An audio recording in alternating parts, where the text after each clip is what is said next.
की आकाश सुरदुसेच्या या तरुण वयात त्याचं निधन झाल्यामुळे त्याचे लेकरं बाळं, त्याची पत्नी आणि त्याचे वृद्ध आईवडील हे वाऱ्यावर यांचा संसार आलेला आहे. शासनातर्फे अतिशय तुटपुंजी अशी 5 लाखाची मदत आणि देवस्थान समितीतर्फे 5 लाखाची मदत अशी 10 लाखाची मदत मिळालेली आहे.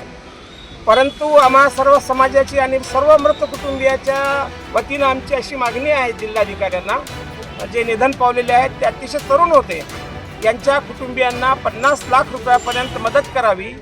ही दुर्घटना घडलेली आहे. या दुर्घटनेमध्ये आमच्या भोई समाजाचे अतिशय तरुण असे कार्यकर्ते आणि युवक आकाशजी सुरदुसे यांचं दुःखद निधन झालेलं आहे.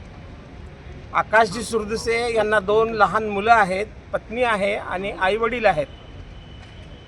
या माध्यमातून आम्ही आज जिल्हाधिकारी यांना एक निवेदन दिलेलं आहे की आकाश सुरदुसेच्या या तरुण वयात त्याचं निधन झाल्यामुळे त्याचे लेकरं बाळं, त्याची पत्नी आणि त्याचे वृद्ध आईवडील हे वाऱ्यावर यांचा संसार आलेला आहे.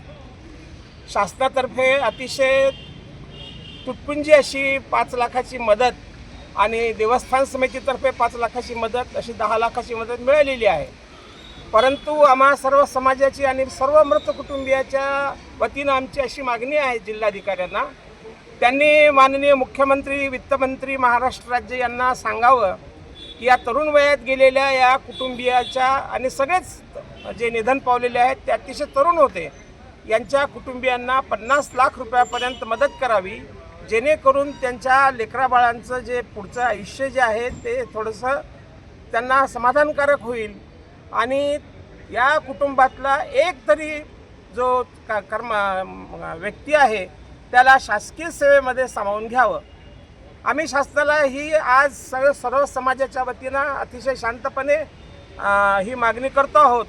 आमच्या तालुक्याचे, सेलू तालुक्याचे, पाथरी तालुक्याचे, इथं सगळे तालुक्याचे प्रतिनिधी जमा झालेले आहेत. जर शासनाने ही गोष्ट जर मान्य केली नाही तर नाईलाजाने आम्हाला या मृत कुटुंबियाच्या वतीनं, सगळ्या कुटुंबियाच्या वतीनं याच जिल्हाधिकाऱ्यासमोर आम्ही 31 जुलैपर्यंत त्यांना मुदत दिलेली आहे. 31 जुलैपर्यंत जर त्यांनी आमची मागणी मान्य नाही केली तर साहेब आम्हाला नाईलाजाने जे आहे या ठिकाणी धरणे आंदोलन सुरू करावं लागणार आहे आणि ती वेळ शासनाने येऊ देऊ नये अशी आम्हा सर्व समाजातर्फे ही शासनाला विनंती आहे.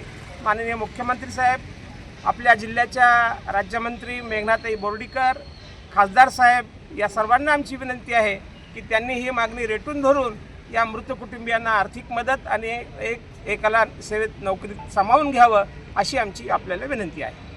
मित्र आहे आकाश सुरदुसे आणि पवनामध्ये पण आहे.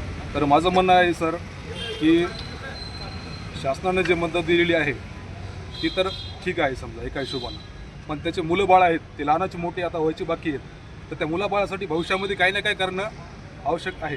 ते शासनाने त्या गोष्टीकडे पण लक्ष द्यावं माझं हे म्हणणं आहे. याच्या व्यतिरिक्त असं आहे की जो यशवाडीचा जो समजा मंदिर आहे त्या मंदिरापाशी डायरेक्ट लोक दर्शनासाठी सोडले होते, बरोबर आहे. या विषयावर सर असं माझं म्हणणं आहे की त्या ठिकाणी ते बंदिस्त करून पण मंदिराच्या ठिकाणी तिथे दर्शन देऊ शकत होते.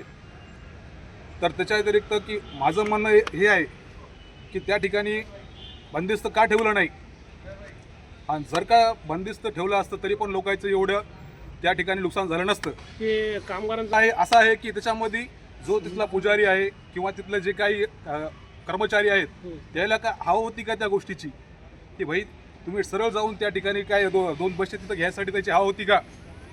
माझं म्हणणं असं आहे, आता आमचा कर्ता पुरुष या घरातून जर गेलेला असेल तर आम्ही कोणाकडे म्हणून बघायचं मला सांगा. आणि तो जास्ती लांब नाही, माझा मावस भाऊ आहे, त्याच्यामुळे मला त्या गोष्टी टळटळत लागलेला आहे सर.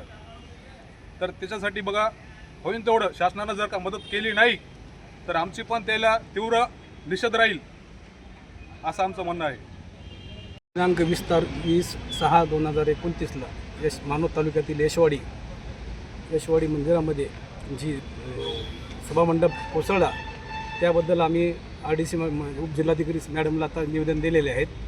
त्या निवेदनामध्ये निवेदनात असे म्हटले आहेत की जे दुर्घटनेमध्ये जे मृत झालेले आमचे जे जे आकाश राजे अरुणजी सुरजोशे यांचं त्या सभामंडपामध्ये गतप्रदान झाले. त्याच्याबरोबर इतर 5 जणसुद्धा त्या सभामंडपामध्ये मृत पावलेले आहेत. काही जण गंभीर जखमी झालेत. तर आमचं असं म्हणणं आहे की त्या घटनेमध्ये शासनाने एक कमिटीने म्हणजे मंदिराच्या समितीने एक सुद्धा 5 लाखाचं त्यांना अर्थसहाय्य दिलेलं आहे आणि शासनाने सुद्धा 5 लाखाची आर्थिक मदत दिलेली आहे. पण ही जी मदत आहे अत्यंत अशी अल्पशी आहेत. तर आमचं असं म्हणणं आहे की त्यांना कमीत कमी 50 लाख रुपये आर्थिक मदत त्यांनी 31 जुलैपर्यंत आमची मागणी आहे. 31 जुलैच्या आतमध्ये त्यांनी करावी आणि त्यांच्याबरोबर इतरांना बी जे बी मृत पावलेले आहेत आणि जखमीलासुद्धा त्यांनी तातडीने 25,000 रुपये मदत देण्यात यावी अशी आमची आग्रहाची विनंती आहे प्रशासनाला.